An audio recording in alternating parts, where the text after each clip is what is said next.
But I want to say something. I don't want to plug a book here, but I don't want it because it's maybe a little embarrassing. But when I was a student in 1957, 17 years old, there was a comic book called Martin Luther King Jr. and the Montgomery Story. It was published by an organization called the Fellowship of Reconciliation, and it sold for 10 cents.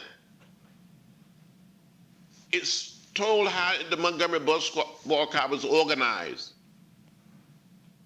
And we started attending nonviolent workshop. It was like a blueprint. So with two friends of mine, we just author a book, a comic book, if you want to call it that, but it's a graphic novel, the do's and don'ts. And it's called March. You have to be creative. You have to be creative. No one necessarily is going to give you a roadmap or a blueprint, but you come together and say, this is what we're going to do. These are the 1, 2, 3s. These are the ABCs.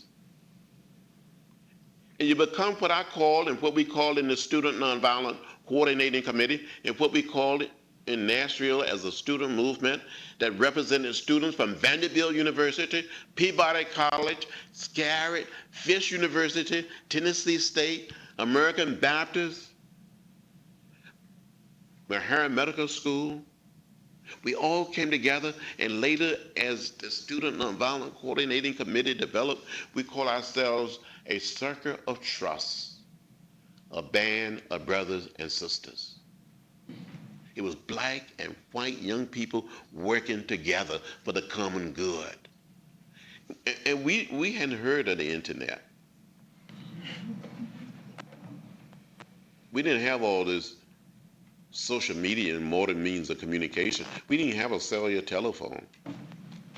But we used what we had. And young people today, you must use it. Use it for good. Use the 50th anniversary as the March on Washington to launch another period of action. Get out there, push and pull, speak up and speak out. You know how to do it, and you can do it, and you can be successful.